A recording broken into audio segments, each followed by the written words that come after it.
가 되리라. 아멘.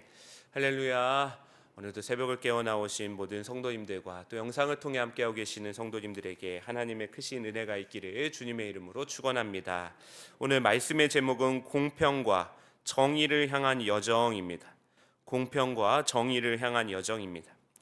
오늘 본문 말씀의 단락을 나눠보면 1절부터 19절까지는 공평한 공동체를 위한 법입니다. 20절부터 33절은 언약의 재확인입니다.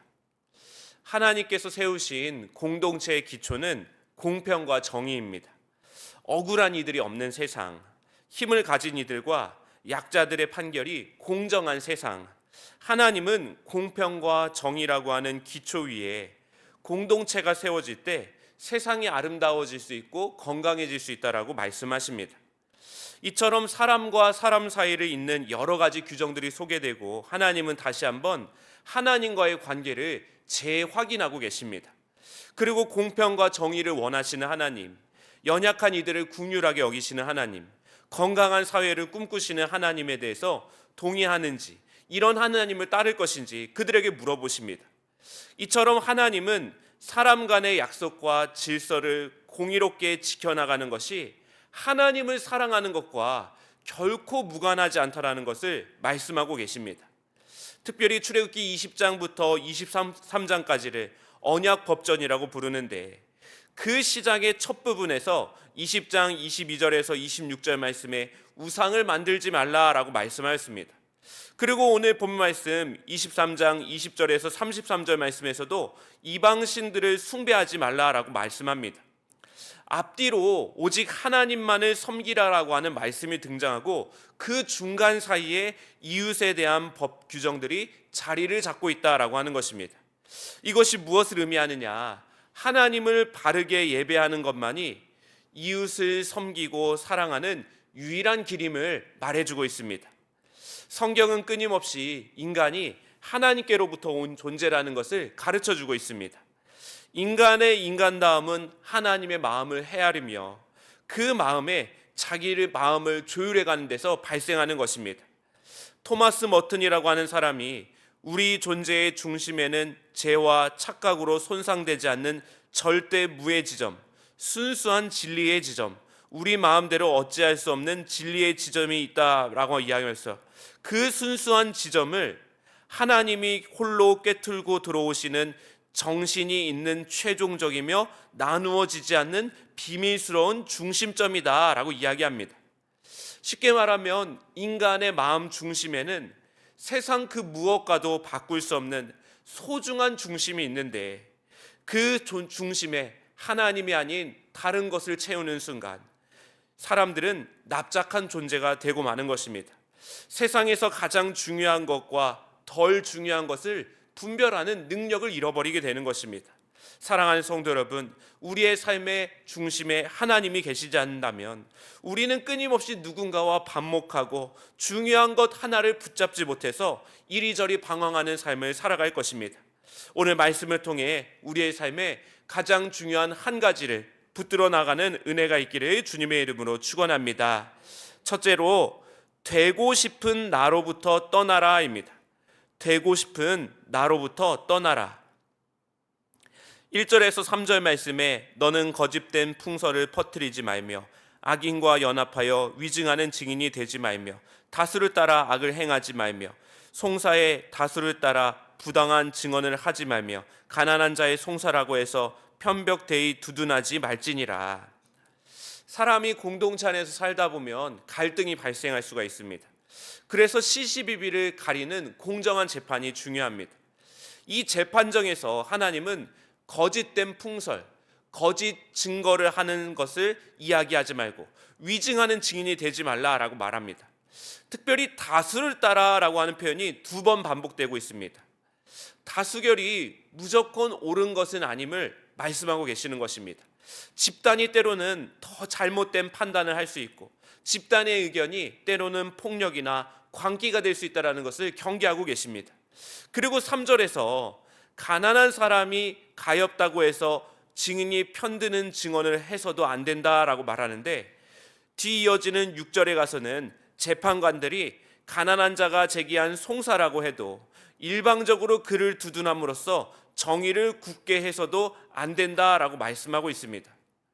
사람이 재판을 하기 때문에 그 재판정에 선 사람이 누구냐에 따라서 감정이 흔들릴 수가 있습니다. 감정뿐만이 아니라 욕망에도 흔들릴 가능성이 있습니다. 그래서 8절 말씀에는 너는 뇌물을 받지 말라. 뇌물은 밝은 자의 눈을 어둡게 하고 의로운 자의 말을 굳게 하느니라. 실제로 서양의 정의의 여신상이라고 알려진 유스티치아는 안대를 눈으로 가리고 손에는 저울을 들고 한 손에는 칼을 들고 있습니다. 저울은 공평을 뜻하고 칼은 엄격한 법의 집행을 의미한다고 합니다. 특히 눈에 안대를 가린 것이 인상적인데 눈을 가려야 뇌물같이 판단을 흐리게 하는 사사로운 것들에 현혹되지 않음을 이야기하는 것입니다. 앞서 언급했던 영성가 토마스 머튼의 책에 보면 그는 이런 말을 합니다. 나 자신이 되기 위해서는 항상 내가 되고 싶은 것을 포기해야 되고 나 자신을 찾기 위해서는 나 자신으로부터 떠나야 하고 살기 위해서는 죽을 줄도 알아야 한다라고 말합니다.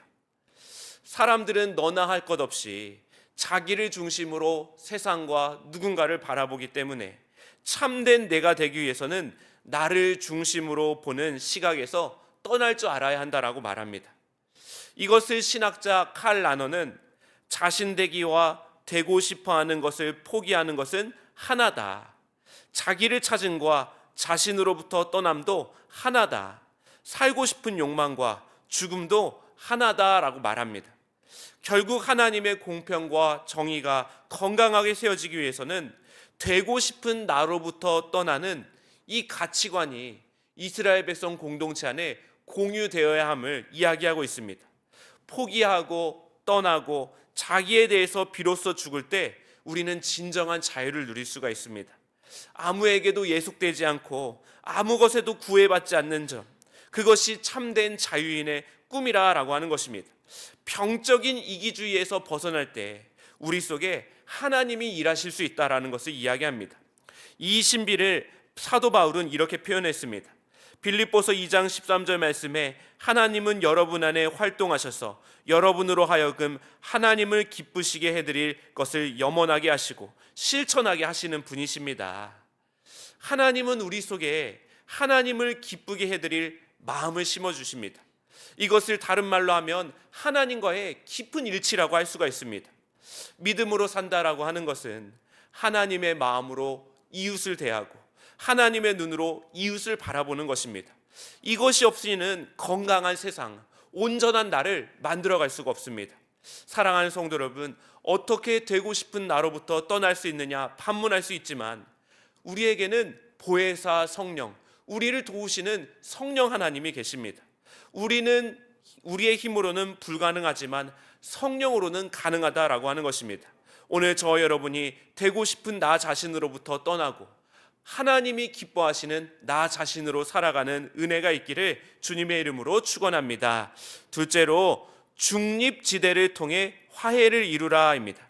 중립지대를 통해 화해를 이루라.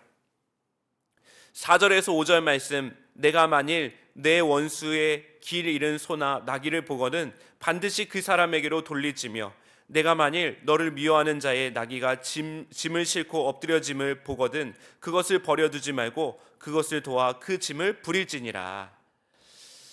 1절과 9절 말씀에는 공정한 재판에 관한 법에 대해서 설명하다가 다소 뜬금없게 짐승에 대한 이야기를 합니다.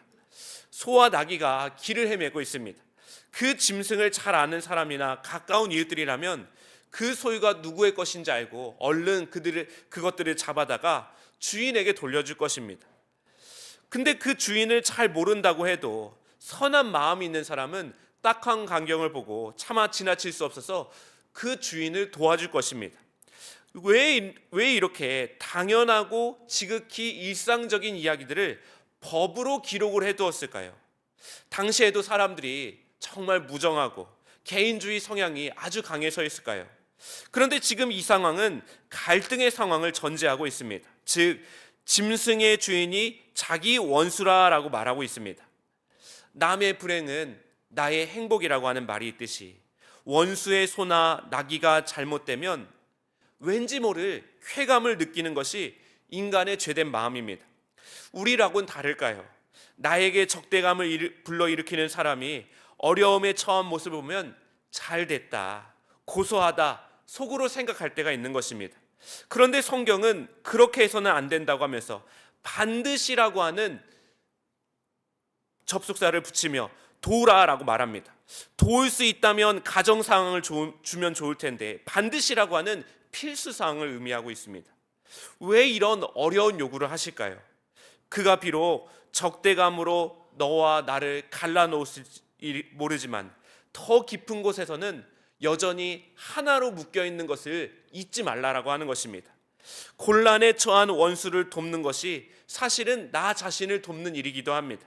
우리 속에 있는 쓴뿌리, 악의 경향을 극복할 수 있는 기회가 되기 때문입니다. 도움을 주고받는 것은 결국 화해의 큰 길로 우리를 인도한다라고 하는 것입니다. 나아가 이 짐승이라고 하는 존재, 소와 나귀는 중립지대를 가리킵니다.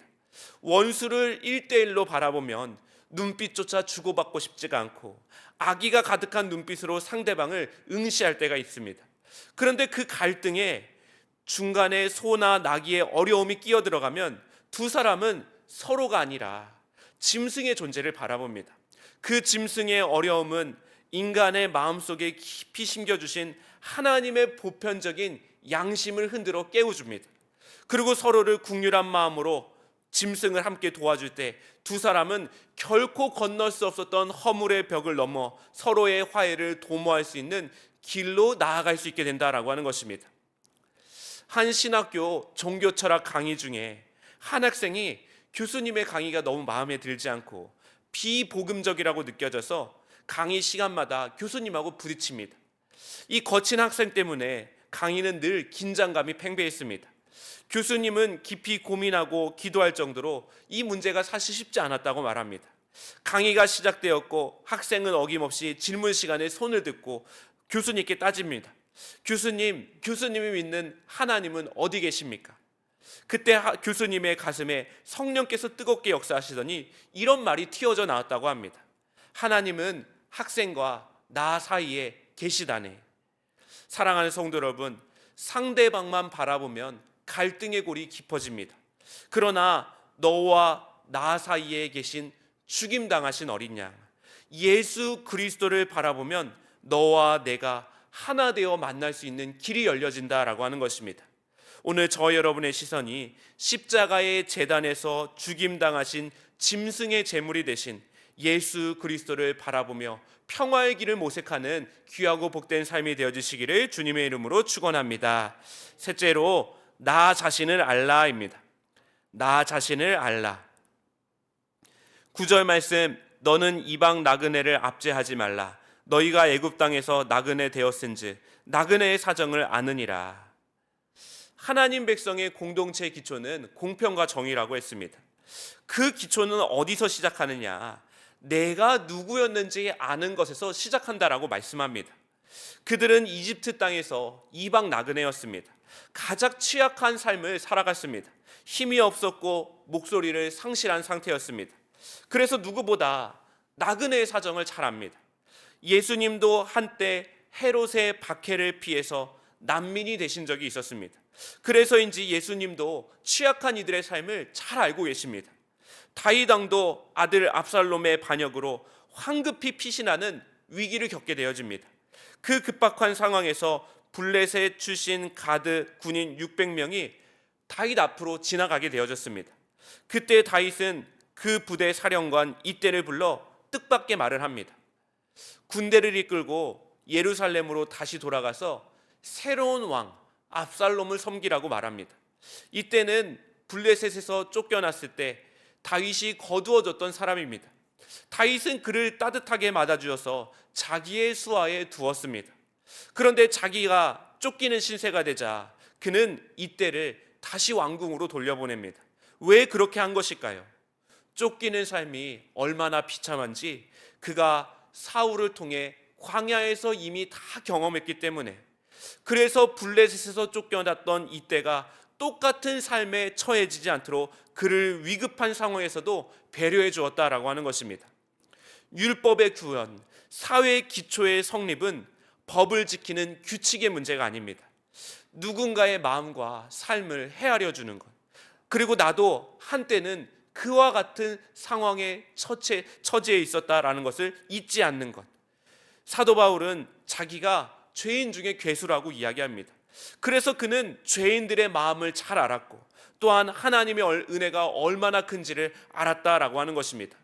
우리가 불렀던 찬송가의 가사처럼 내가 누구였는지를 알고 나를 구원한 은혜가 얼마나 놀라운지 알면 죄인도 원수도 친구로 변한다라고 고백할 수 있는 것입니다.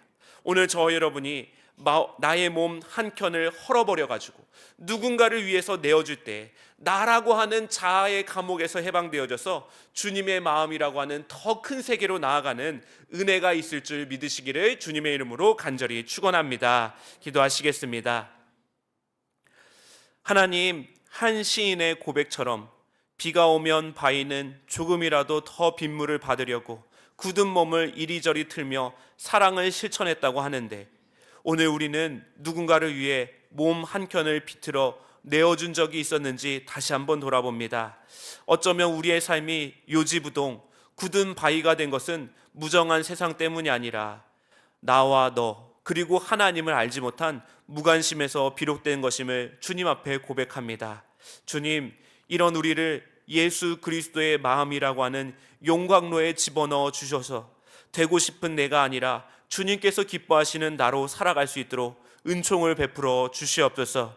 이 시간 그 마음으로 하나님 앞에 물질을 올려드린 귀한 손길들이 있습니다. 이 예물에 담겨있는 중심과 정성을 받아주시사 주께서 응답하여 주시옵소서. 예수 그리스도의 이름으로 기도하옵나이다. 아멘.